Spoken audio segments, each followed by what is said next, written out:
Hello and welcome to the Sweaty the Farmer and the News, where we report all the imaginary video games wars. We're right there in the front lines, my friend. This is our weekly show where we discuss some of the most important news in the gaming world. I am the Lone Name Gamer as the Sweaty. And I am Lucho the Farmer. Thanks for coming together this week to talk about some relevant news. Some relevant news. In the docket we have Half-Life 2 community gets highest amount of concurrent players since literary records began. It sounds like GTA 3, Vice City and San Andreas are getting remastered this year. PAX Australia is cancelled, and finally EVE's online record-setting war ends with a whimper. But before all that, and now that you are here with us, don't forget to subscribe, click the notification bell, leave us a like or a comment, or do anything social that your platform lets you. This is the best way that you can give us support for the show, my friend, right? Right. Alright, so community of Half-Life 2 decided, I think it was for the birthday of the game or for a special occasion or something like that, if I'm not wrong, they promoted this event called Breaking the Bar, and decided to bring all the Half-Life community around it and to set up a new record for highest concurrent players on the Half-Life 2 game. Okay. And yeah, what do you think about that? Why do people care about Half-2 so much? I don't get it. Because it's a great game. It's a story game. Batman is a great game. I don't give a shit. I think it was like more so to raise awareness that people care for the franchise to evolve, to Gabe Newell to give us. Half-Life 3 is not happening. Of course, Half-Life 3 is not happening, but I don't know, more Alex, more of the things, yeah. Just let it rest. Let it rest.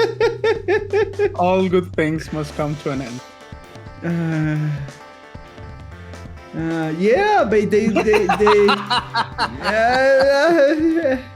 just let it die. More of that, it was for the 16-year release of the game, to celebrate the 16-year release of the game. I don't care, really. Yeah.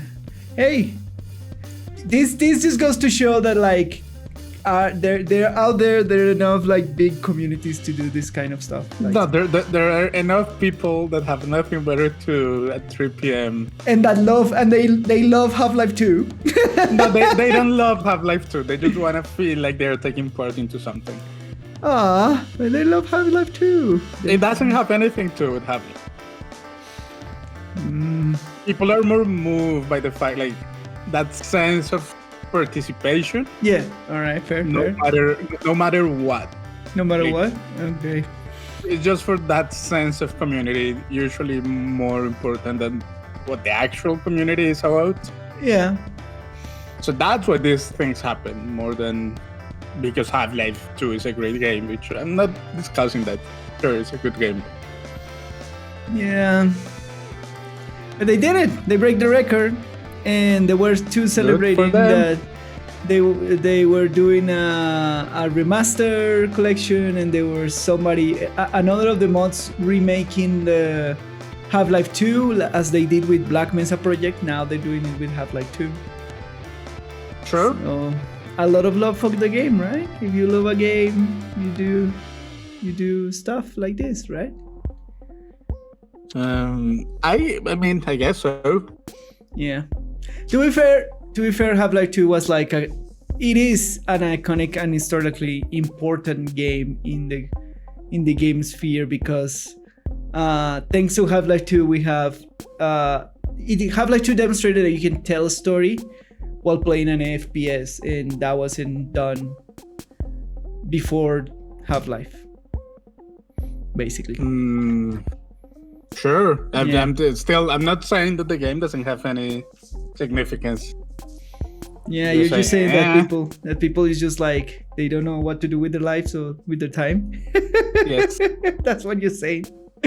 Fair enough. But hey, very cool things happen on the internet once in a while, right, Lucho? I mean, cool, maybe too much is a thing that happens. Cool, maybe too much. Why Let's is say it cool? it was cool. What cool is it too much? Because I don't think it was cool. It is cool. If you want my unfiltered opinion. Yeah, all right. This is kind of lame.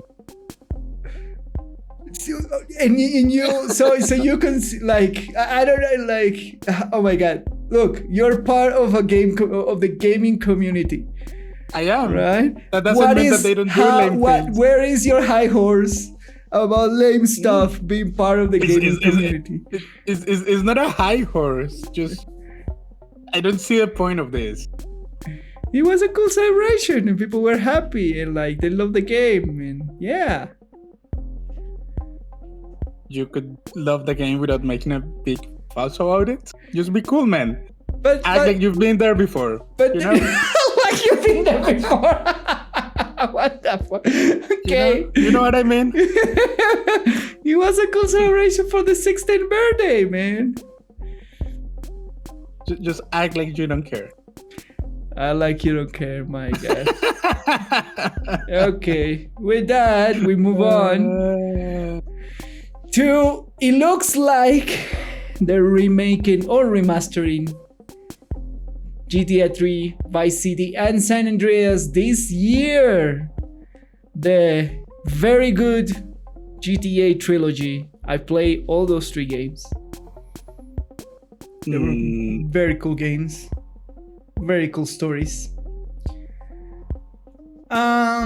Yeah. And this all comes from a rumor from Kotaku based on some takedowns that Rockstar has been doing recently. So, but is this just based on rumor? Like, yes, it is based. Okay. But I'm just making sure because I don't remember reading anything official about this remake. The only thing official is that Take-Two did in his quality statement that they were doing like iterations of previous titles. And they're working in 3 unannounced iterations of previous titles. Gotcha. Nobody knows what, because Take-Two has a lot of other IPs, right? Remember? Yep. But the rumors said that potentially can be the 3 old GTAs. What do you think? I mean, it's fine. A lot of people love these games. They're very good. They're very cool games. Have you played any of those? Not to an extent that they were significant to me. But you played them at least. Like, yeah, a little. All right. You didn't like go through the main story, which was the fun part of them. Not really. Not really? All right. I think I when I got into these type of games, I was more of a Saints Row. Oh, you were more about like the of course, Lucho always being like indie and different. And Saints Row is not that in like Saints Row 3 is very well regarded. Saints Row 3 is a great game. I'm gonna give you that. But they're directly. Saints Row 4 it's just completely crazy bananas. Yeah, it's insane. So much fun, but it's absolutely insane. Yeah. Those two Saints Rows, they're very, very good games. Saints Row 2 is very good, but it's very I think it's underrated. I think it's a better story than the GTAs, but it was, that one was definitely overshadowed by GTA, which they are pretty much basically like Saints Row and Saints Row 2 were kind of the same to GTA. Yeah. And it was on Saints Row 2 when they decided, okay, we're gonna do our own crazy Yeah, different thing. because the Saints Row franchise started like a direct copy of GTA. The first two games are very, very similar to it. Yeah, they're just trying to recreate that golden formula of GTA. But 3 and 4, they were like, we're just like the insane version of GTA. So just I feel like roll with that. I feel like 3 was the one where they were trying things out. Yeah. And they say, okay, the people are buying into the crazy. People like the insanity. Yeah. Balls to the wall insanity. And I think they serve for it. Like I think they make I think they made a better game by just going balls to walls with their inside universe. I agree, but yeah, with regards to GTA, I'm a bigger fan of the Saints Row, so I don't have the big of an emotional attachment to GTA. Yeah. But I know people like love Vice City. Yes. And San Andreas. Yes. People love those. Yes. GTA 3 was, like the progenitor, was the big open world. You can do anything. 3D, oh my god. And the story was super basic. It's like, I'm a new kind of car thief here, very cliche, and then I go and get involved with the mob, and it was kind of like a parody of Scarface. Yes. Yeah, GTA 3 was kind of a parody of Scarface to the point that you had similar locations, the mansion with the fountain and the end of the game and that sort of stuff. It was kind of getting there. What? You know which game of that same era I did enjoy a lot? The Godfather. Yeah, that was a good game. It's in that same similar wheelhouse of like open worldly with missions and getting to places in the city and It's that same idea. Yeah, I like more the Godfather setting. That's the more. Fair enough. So they did a bunch of in GTA 3. They did a bunch of like classic. Drug parodies. They pioneer a lot of the trope that we have nowadays on the genre.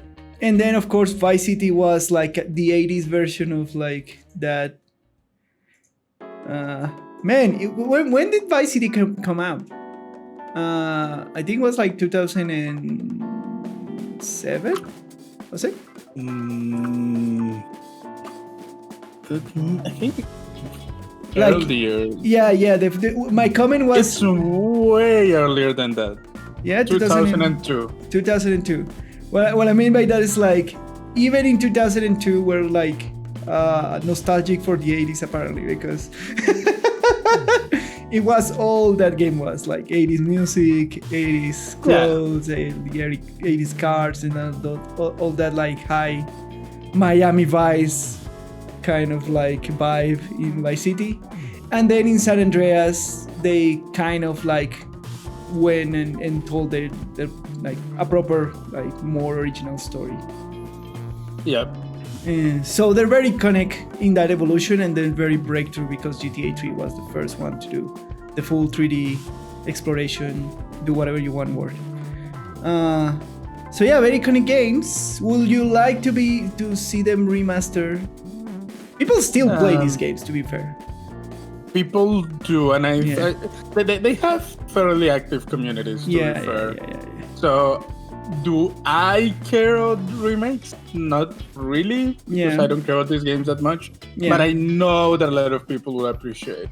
Yeah, for sure. More so, like, right now we have GTA Online, which is what GTA 5 became now. GTA 4, sorry. Yeah. GTA 4, GTA 5, sorry. I lost the count. 5. It has a huge like modding community, custom building stuff for the game. They even do like role playing inside the game with like custom. Not only role. Have you seen the people who build like tracks to races? No, They're super difficult. Like I've seen the role playing inside, and I see the online haste thingy. but I've seen. No, there is this whole community of people who build like racetracks. Yeah. There are like puzzles. Like They have race, to- like Trackmania, but in GTA Yeah. 5. but not like Trackmania. Like you like just think like almost tracks that break like the physics of the game. oh, that's It's interesting. so much fun. So yeah, do you think that Rockstar is gonna make a GTA 6 at this pace? Like, No. me neither. They just living it up from GTA Online and the modding community, and like they just like this seems like the easy step. Yeah, just take GTA 3, remaster it inside the engine for GTA 5, and you're done. Just printing money. Pretty much. Yeah. But yeah, that's it. So we will keep an eye on it. Again, we're not still sure that they are remastering the GTAs because Take-Two has a lot of different IPs under their belt, but this is the closest thing, especially because we haven't heard anything of Rockstar Studios recently. Yes. Like they've been working, but nobody knows in what, and they haven't released a trailer in like 5 years. So this is the closest. Like the rumors kind of line up to be GTA. It seems to line up, but yeah. I don't know. People shouldn't build too much Hype too around, many yeah. expectations. Take it with a grain of salt, as we say here. So, all right. PAX Australia 2021 is cancelled, my friend.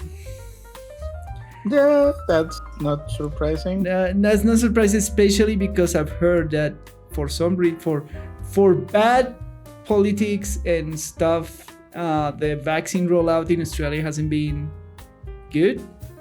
Yeah, it hasn't been the best. Yeah, I've talked with some friends and like they're looking at close downs in the future, and now they're suffering kind of another peak on the pandemic. So yeah. That's not surprising. Yeah, so I'm still not surprised that events are getting cancelled. yeah.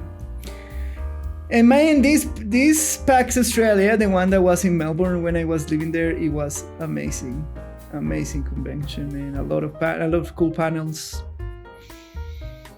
a lot of cool stuff. So, but hey, we will have it online again We'll in some take it. capacity, like Good last work. year. So we will see if we can like. I think it's gonna be online in October. Because generally, that's when the convention happens, like around October. So yeah, we're gonna have a online thingy in the future.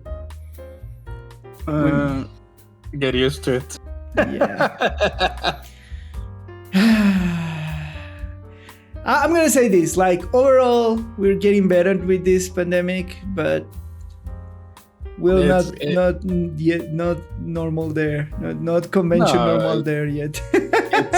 It's gonna still take a lot of time for things to go back to normal, quote unquote, go back to normal. and I still think the normal is gonna change. Yeah, absolutely, I agree on that. So yeah, it's a shame for PAX Australia. I wonder if they're gonna have like announcements or cool stuff in the online, on their online activity. I hope so. It will be very cool if we can cover it. Yeah, they usually you remember, like I think a couple packs back they announced like a couple of big games in the convention. So let's see if we can cover it. Even like I don't know the times. The times will be weird, I imagine. We can definitely do it. Have to. Yeah, we will keep an eye for the announcement when this thing is gonna happen. Yep. All right, and our final story of today is Evil Light Record City War ends with a whimper. So here we are once again in this show in this section covering another Evil Line war that apparently has been raging on for like a long time. Okay. For a year and a month. That sounds pretty epic. Yeah. And it's called World War B2. Okay. That's not a very epic name. So as I understand it for reading stuff in EVE Online, like wars in EVE Online, generally when we read about wars in EVE Online, they'll be like, oh yeah, they're 2 weeks in a big war battle and then they stop or something like that, and they destroy all the thing because building stuff in EVE Online is insanely expensive. Yeah. Right? Like crazy expensive. So generally but this being like a year and 7,000 players has been involved in it. Jesus Christ. So everything came down in like a 14-hour single battle, destroyed a total of 257 Titans, which are the biggest ships in EVE Online that cost actual thousands of dollars, real dollars. and thousands of small ships, and become the most destructive battle in EVE Online history. And EVE Online is a 10-year-old game now, I think. Yeah, wow. I think like 8-year-old game, something like that. EVE, yeah. Yeah. Yeah. That's... So yeah. So I think the plan was like the Pappy Alliance was trying to dethrone the the Imperium's conglomerate from power, and after this battle they failed to overthrow them, so they just stopped. Say this is costing too much, we're gonna just stop. Very cool. Yeah. Look this. It's not clear what exactly happened, and everyone has their own version of events. But it's a matter of hours. Pappy's joint leadership completely collapsed into separate alliances. In an emergency town hall meeting, test leader Profligate announced the alliance imminent retreat and blamed part of the defeat on developer CCP Games and some recent changes he had made to the in-game economy that supposedly damaged test wartime economy. They blaming of course they blaming they lost, so they blaming yeah. They lost, so they blaming the war is over and we have lost, said Brave's leader during his own address to the soldiers. The Imperium held strong, did not waver, and lasted the most ferocious assault ever seen in EVE Online history. Very cool. Crazy stuff. And it's funny because the game developers have worked a lot of things about warfare, because these wars tend to be massive in scale. You have like a lot of concurrent players all at the same time, just in one location shooting stuff, and they have become like very good at this, not displaying the wars but make them work with all these concurrent players. Yeah. They become. You remember like the old videos of the first wars, and everything was like 2 frames per second. Yeah. They become a little bit better. Yeah, there's not so much frame loss when they display the wars, and then you have like kind of like a small, more reserved space when everything runs smoothly, and then they congregate with whatever is happening in the big ship stuff. So yeah. So that's why they've been able to like wage war for so long in this statement, because the developer becomes so good at actually making battlefields work with that many players, that making war wasn't that painful for the player base. So they did this big alliance. The Imperium has been ruling EVE Online since the last war, like I think it was a year and a half ago, 2 years ago. Do you remember that we covered something like somebody infiltrated the the opposing faction of the Imperium and destroyed from the inside and stole a bunch of ships. Do you remember that? I do remember that. Yeah, since then, the Imperium has been like in power in EVE Online. Man, this is just a microcosm. It's like I feel like I'm covering like some future war. You know what I mean? Like, of course, the names are ridiculous because online players, but beyond that. I know what you mean. So what do you think? I know reading these kind of news always makes me want to play EVE Online. But then you open EVE and you say... Pretty much. Yeah, you say, oh my god, no, thank you. Not only that, but apparently the game is very hostile to new players. Yeah, it's very, very, very hostile to new players. It is true. And we have tried. Like, we have tried EVE Online. I have played EVE Online for like, I think 3 weeks, almost a month. But yeah, the game is too much. Is too much, and yeah, but these are the kind of news that I read as like it would be cool. Yeah, it would be cool to participate, but can you imagine like the amount of money and time burned in this war? Yeah. Like, there is not even a tally because this is so recent that nobody knows how much was lost in terms of money, right? They say like the report is around 250 Sin Titans, but the problem is like there is 1,000 of smaller ships, and that ups the tally too, right?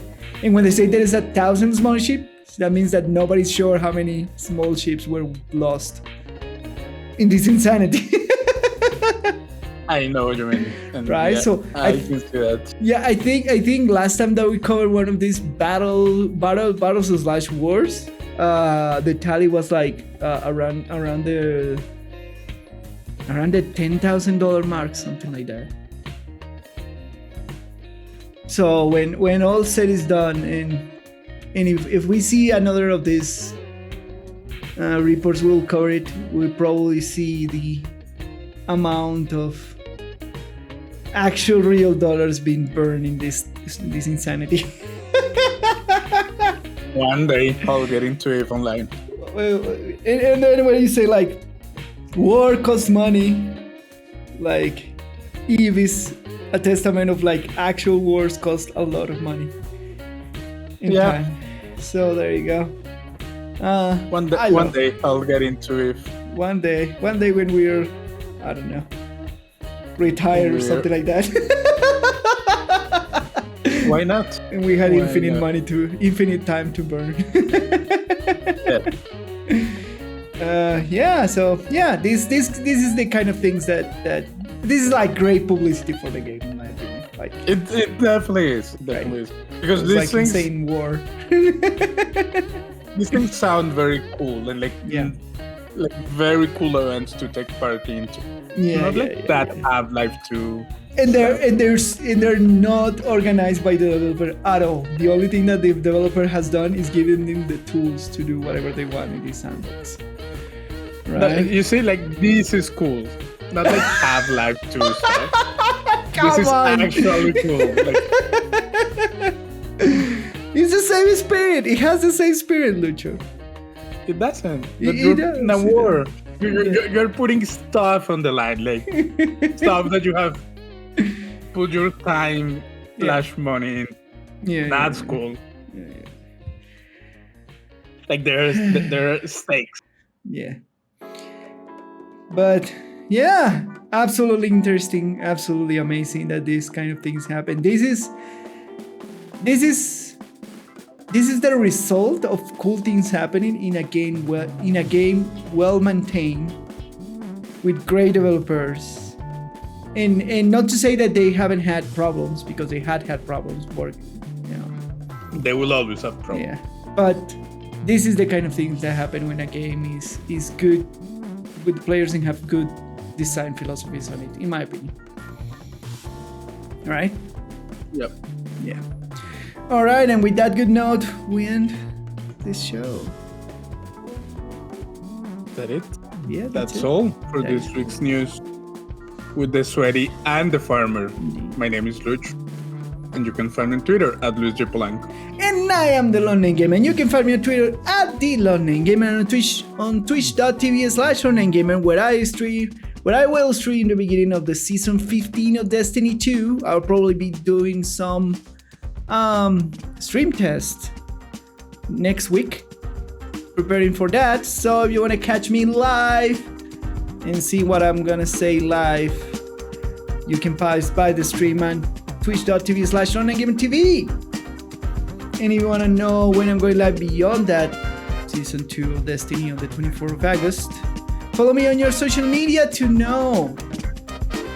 So, that was too much of an advertising, Lucho? That's perfectly fine. All right. Thanks for coming to the Sweaty, the Farmer, and the News.